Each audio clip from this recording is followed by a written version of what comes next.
कहते हैं जिस किसी पर भी माता लक्ष्मी की कृपा हो जाए उसके जीवन में फिर कोई परेशानी नहीं आती। माता लक्ष्मी स्वास्थ्य, संतान, धन, वैभव तथा सौभाग्य प्रदान करने वाली देवी हैं। वो जब किसी मनुष्य पर अपनी कृपा दृष्टि डाल देती हैं, उस मनुष्य का जीवन सफल हो जाता है। ऐसी ही एक पौराणिक कथा के अनुसार माता लक्ष्मी ने नौकरानी बनकर एक माली के घर में बरकत की और उसके परिवार को खुशियों से भर दिया। एक बार की बात है, भगवान विष्णु का मन शेषनाग पर बैठे बैठे बहुत उदास हो रहा था। उन्हें धरती पर घूमने की इच्छा हुई और वो अपनी यात्रा की तैयारी में लग गए। स्वामी को तैयार होता देखकर लक्ष्मी माता ने भगवान विष्णु से पूछा, अरे स्वामी, आज सुबह सुबह तैयार होकर कहाँ जाने की तैयारी में हो? देवी लक्ष्मी, पता नहीं मन कुछ उदास है, इसलिए मैं धरती लोक पर भ्रमण करने जा रहा हूँ। हे देव, आप धरती पर भ्रमण के लिए जाएंगे तो आपके बिना मेरा मन भी नहीं लगेगा। क्या मैं भी आपके साथ धरती लोक पर भ्रमण के लिए चल सकती हूँ? ठीक है देवी लक्ष्मी, पर उसके लिए तुम्हें मेरी एक शर्त माननी होगी। तुम धरती पर पहुंचकर उत्तर दिशा की ओर नहीं देखोगी। ठीक है स्वामी, मैं धरती पर पहुंचकर उत्तर दिशा में नहीं देखूंगी। मुझे आपकी शर्त मंजूर है। भगवान विष्णु की इस शर्त से माता लक्ष्मी सहमत हो गई और प्रातःकाल होते ही माता लक्ष्मी और भगवान विष्णु धरती पर पहुंचे। उसी समय सूर्य उदय हुआ था। रात बरसात होकर हटी थी। चारों ओर हरियाली ही हरियाली थी। धरती की सुंदरता को देखकर माता लक्ष्मी अत्यंत प्रसन्नचित हुई और भगवान विष्णु को दिया वचन भूल गई। माता लक्ष्मी धरती को देखती देखती कब उत्तर दिशा की ओर देखने लगी, उन्हें पता ही नहीं चला। धरती का वातावरण देखने में कितना मनमोहक है और वो फूलों से भरा खेत। ये तो कितने सुंदर फूलों से सजा हुआ है। मैं ये फूल यदि तोड़ लूं? उत्तर दिशा में माता लक्ष्मी को एक बहुत ही सुंदर फूलों का खेत नजर आया और उसी तरफ से खुशबू के साथ बहुत ही सुंदर सुंदर फूल खिले थे। ये एक फूलों भरा हुआ खेत था। माता लक्ष्मी बिना सोचे समझे उस खेत में चली गईं और एक सुंदर सा फूल तोड़कर ले आई। जब माता लक्ष्मी भगवान विष्णु के पास वापस आई तो भगवान विष्णु की आंखों में आंसू थे। ये देखिए स्वामी, कितना सुंदर फूल है। अरे स्वामी, आपकी आंखों में ये आंसू क्या हुआ? स्वामी, क्या मुझसे कोई गलती हुई है? बताइए स्वामी। देवी लक्ष्मी, आप मेरा वचन याद नहीं रख पाई। शर्त के अनुसार आपको उत्तर दिशा में नहीं देखना था और साथ ही साथ आपको ये भी सोचना था कि किसी की कोई भी वस्तु को कभी भी किसी से बिना पूछे नहीं लेना चाहिए। स्वामी, मुझसे भूल हो गई, मुझे क्षमा कर दीजिए। देवी लक्ष्मी, आपने जो भूल की है उसकी सजा आपको जरूर मिलेगी। जिस माली के खेत से आपने बिना पूछे फल तोड़े हैं, ये भी एक प्रकार की चोरी है। इसलिए देवी लक्ष्मी, आप 3 वर्ष तक माली के घर में रहेंगी। इसके बाद मैं स्वयं आपको वैकुंठ वापस बुलाऊंगा। जैसी आपकी आज्ञा स्वामी। माता लक्ष्मी ने चुपचाप सिर झुकाकर वचन स्वीकार किया और भगवान विष्णु वैकुंठ लौट गए। माता लक्ष्मी ने एक गरीब लड़की का रूप धारण कर लिया। खेत के मालिक का नाम माधव था। माधव की पत्नी 2 बेटे और 3 बेटियां थीं। सभी उस छोटे से खेत पे काम करके किसी तरह से गुजारा करते थे। खेत के पास ही माधव की झोपड़ी थी। माता लक्ष्मी माधव की झोपड़ी पर जाती हैं। माधव लड़की को देखकर पूछता है, तुम कौन हो और इस समय तुम्हें क्या चाहिए? मैं तुम्हारी क्या मदद कर सकता हूँ? मेरा नाम लक्ष्मी है। मैं एक गरीब लड़की हूँ। मेरी देखभाल करने वाला कोई नहीं। मैंने कई दिनों से कुछ भी नहीं खाया। मुझे कोई भी काम दे दो और मैं तुम्हारे घर का काम भी कर दिया करूंगी। बस मुझे अपने घर में एक कोने में आसरा दे दो। माधव बहुत ही अच्छे दिल का आदमी था। उसे लड़की पर दया आ गई। वो लड़की से बोला, देखो बिटिया, मैं तो बहुत ही गरीब माली हूँ। मेरी कमाई से मेरे घर का खर्च बड़ी मुश्किल से चलता है। लेकिन अगर मेरी 3 की जगह 4 बेटियां होती तो भी मैंने ही गुजारा करना था। जैसा रूखा सूखा हम खाते हैं वही खिला सकता हूं। यदि तुम मेरे यहां यही रूखा सूखा खाकर खुश रह सकती हो तो अंदर आ जाओ। आपने मुझे अपनी झोपड़ी में शरण दी। आपका बहुत बहुत शुक्रिया। माता लक्ष्मी 3 साल माधव के घर पर नौकरानी बनकर रही। जिस दिन माता लक्ष्मी माधव के घर आई थी, उसी दिन से ही माधव को इतनी आमदनी हुई कि उसने एक गाय खरीद ली। अजी, ये नई गाय खरीद लाए, ये तो बहुत अच्छा हुआ। आज तुम्हारी आमदनी बहुत अच्छी हुई। सरला, सब माता लक्ष्मी की दया है। माधव, मैंने कोई चमत्कार नहीं किया। ये सब तुम्हारे दयालु स्वभाव का ही फल है जो आज तुम्हें प्राप्त हुआ है। तुमने तो मुझे एक गरीब लड़की समझकर अपने घर में शरण दी है। धीरे धीरे माधव की आमदनी अच्छी हो गई।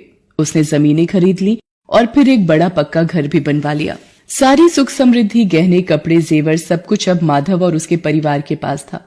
लक्ष्मी माधव के घर और खेत में काम करती रहती थी। एक दिन माधव ने सोचा, मुझे ये सब इस लड़की लक्ष्मी के आने के बाद मिला है। जब से ये मेरे घर आई है, मेरी किस्मत ही बदल गई है। माधव लक्ष्मी के बारे में सोच में ही था कि एक दिन जब वो अपने खेत से काम खत्म करके घर आया तो अपने घर के सामने द्वार पर एक देवी स्वरूप गहनों से सजी एक लड़की को देखकर हैरान रह गया। उसने ध्यान से देखा। अरे, ये तो मेरी मुंह बोली बेटी यानी लक्ष्मी है क्या? ये तो साक्षात माता लक्ष्मी है। सरला, सरला, बच्चों के साथ बाहर आओ। माता लक्ष्मी स्वयं हमारे द्वार पर आई है। माधव का पूरा परिवार बाहर आ गया। सब हैरान होकर माता लक्ष्मी को देख रहे थे। माता लक्ष्मी, हमें माफ करना। हमने अनजाने में आपसे अपने घर और खेत का काम करवाया। माता, हम आपको पहचान नहीं पाए। हमसे ये कैसा अपराध हो गया। माता, हम सबको क्षमा कर दो। माधव, तुम बहुत ही नेक दिल और दयालु व्यक्ति हो। तुमने मुझे आश्रय दिया, 3 साल तक अपनी बेटी की तरह रखा। इसके बदले मैं तुम्हें वरदान देती हूँ कि तुम्हारे पास कभी भी खुशियों की और धन की कमी नहीं रहेगी। तुम्हें सारे सुख मिलेंगे जिसके तुम हकदार हो। माधव को और उसके परिवार को आशीर्वाद देकर माता लक्ष्मी अपने स्वामी भगवान विष्णु के द्वारा भेजे रथ में बैठकर बैकुंठ चली जाती हैं। माधव और उसका परिवार हाथ जोड़कर माता लक्ष्मी का गुणगान करता है।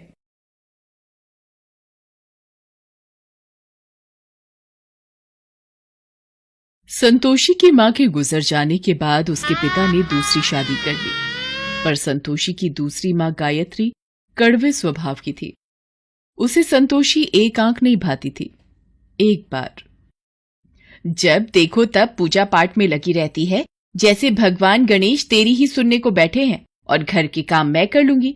तुझे तो कोई चिंता ही नहीं है और तुमने बस एक गणेश की मूर्ति लाकर रख दी है और लगा दिया बेटी को पूजा पाठ में, जिससे घर के कामों से बच जाए। गायत्री, अगर संतोषी भगवान गणेश की पूजा करे तो उसमें क्या दोष? भगवान गणेश की पूजा करने से मन को शांति और सुख मिलता है।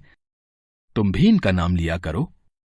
मेरे पास और भी काम होते हैं, खाली नहीं हूं जो तुम दोनों के साथ अपना समय खराब करूं। संतोषी बिटिया, ला मोदक का प्रसाद दे दे। मैं दुकान होकर आता हूं। ये लो बाबा, मोदक का प्रसाद। संतोषी भगवान गणेश की बहुत पूजा करती थी और जब कभी वो दुखी होती तो उन्हीं से अपना हाल कहती। हे गणेश जी, माँ मुझसे इतना बुरा व्यवहार क्यों करती हैं? वो पूनम से तो बहुत प्यार से बात करती हैं, पर मुझे डांटती रहती हैं। पूनम गायत्री की अपनी बेटी थी और संतोषी सौतेली। ये भेदभाव हमेशा से ही गायत्री दोनों में करती थी। गणेश चतुर्थी के दिन आने वाले थे। लोग अपने घरों में गणेश प्रतिमा की स्थापना करने के लिए खरीदारी कर रहे थे। बाबा, मुझे भी गणेश चतुर्थी महोत्सव करना है। इनकी प्रतिमा की स्थापना करनी है। ठीक है संतोषी, तुम मेरे साथ बाजार चलकर प्रतिमा ले आना, ठीक है? संतोषी खुश हो जाती है और भानु प्रकाश के साथ भगवान गणपति की प्रतिमा ले आती है।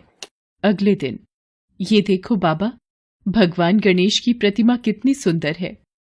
हाँ बेटिया, प्रतिमा सच में बहुत सुंदर है।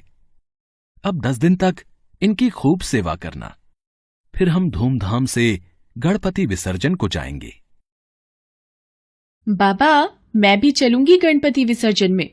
कोई जरूरत नहीं है किसी विसर्जन में जाने की, ना मैं जाऊंगी ना तू। मैं भी देखती हूँ तू गणपति विसर्जन कैसे करती है। संतोषी भगवान गणेश की प्रतिमा को भोग लगाती और पूजा आरती करके भोजन ग्रहण करती। एक सुबह, गणपति की प्रतिमा कहाँ गई? बाबा, मेरे गणेश की प्रतिमा यहाँ नहीं है, स्थान खाली है बाबा। मेरे गजानन कहाँ गए? रो मत संतोषी, ऐसे प्रतिमा कहीं नहीं जाएगी। रुक, मैं देखता हूं। गायत्री, पूनम ने यहां गणेश जी की प्रतिमा रखी थी, पर अब नहीं है। मुझे क्या पता कहाँ गई, मैं ये सब देखती रही तो हो गए काम। बाबा, अब कल हम किसका विसर्जन करेंगे?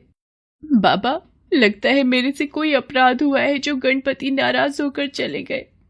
लौट आओ भगवान, मेरे से यूं रूठ कर मत जाओ। संतोषी बहुत रोती है। भूखी प्यासी वो वहीं बैठी रहती है।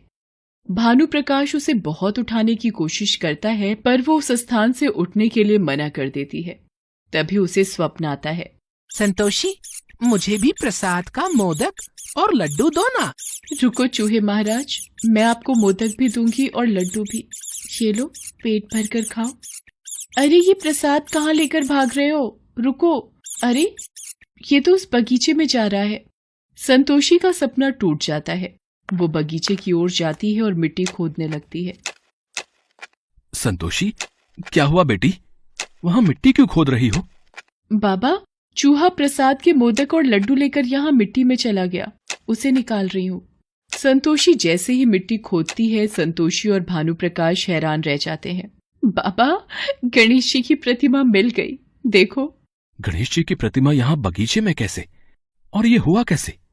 बाबा, अभी थोड़ी देर पहले सपने में एक चूहा मेरे पास आया और प्रसाद लेकर यहाँ भाग आया, और यहाँ मेरे गणेश की प्रतिमा मिल गई। गणपति बप्पा मोरिया, मंगल मूर्ति मोरिया। हे मेरे देवा, संतोषी पर अपना आशीर्वाद हमेशा बनाए रखना। अगले दिन संतोषी और भानु प्रकाश श्रद्धा भाव से गणपति विसर्जन करते हैं।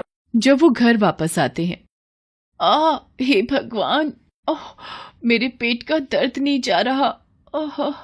जानलेवा दर्द है, कोई कुछ करो। गायत्री, डॉक्टर ने जो दवाई दी है वो तुमने खा ली है ना? अब आराम आ जाएगा तुम्हें। गायत्री का पेट दर्द बंद ही नहीं हो रहा था। सुनो जी, दर्द ठीक नहीं हो रहा, कुछ करो। भानु प्रकाश पास के हॉस्पिटल में भी दिखाकर आता है, पर सारी रिपोर्ट्स ठीक थी। गायत्री की बीमारी कोई समझ ही नहीं पा रहा था। दर्द से मेरी जान निकल रही है, मेरा दर्द बर्दाश्त के बाहर हो रहा है, मैं मर जाऊंगी जी। गायत्री, सब जगह तो दिखा दिया है, मैं क्या करूं? रिपोर्ट भी तुम्हारी कुछ नहीं कह रही। माँ, ये गणपति विसर्जन के प्रसाद का मोदक खा लो, पेट का दर्द ठीक हो जाएगा। इतने बड़े बड़े डॉक्टर देख चुके हैं, दवाइयां ठीक नहीं कर पाई और तू ये मोदक दे रही है। गायत्री, अगर संतोषी कह रही है तो थोड़ा मुंह लगा लो प्रसाद। गायत्री जैसे ही मोदक का टुकड़ा मुंह में लेती है, उसके पेट का दर्द बिल्कुल ठीक हो जाता है। ये कैसे हो सकता है? मेरे पेट का दर्द गायब हो गया। मैंने कभी भी भगवान गणेश पर विश्वास नहीं किया, पर आज उनके नाम का प्रसाद खाकर मैं ठीक हो गई, और मैंने उन्हीं गणेश भगवान की प्रतिमा को घर के बाहर मिट्टी में छुपा दिया ताकि संतोषी पूजा न कर पाए, और आज इसी के हाथों से प्रसाद खाकर मैं ठीक हो गई। गायत्री, तुमने हमेशा संतोषी को अपने से दूर रखा। तुमने गणपति महाराज की प्रतिमा को उनके स्थान से उठाकर मिट्टी में दबा दिया। शायद भगवान ने इसी बात का तुम्हें सबक दिया है कि कभी भी किसी के साथ बुरा बर्ताव मत करो। संतोषी गणेश की भक्त है, इसके हाथों तो पानी भी अमृत बन जाता है। संतोषी बिटिया, इधर आ मेरे पास, अपनी माँ को माफ कर दे। गायत्री संतोषी को गले से लगा लेती है। भानु प्रकाश और पूनम भी ये देखकर बहुत खुश होते हैं। गायत्री को अपनी गलती का एहसास होता है। सब मिलकर गणेश जी की पूजा करते हैं। गणेश चतुर्थी के उत्सव पर गणेश संतोषी के जीवन में खुशियां बिखेर जाते हैं। संतोषी की गणेश भक्ति का फल उसे प्राप्त हो जाता है।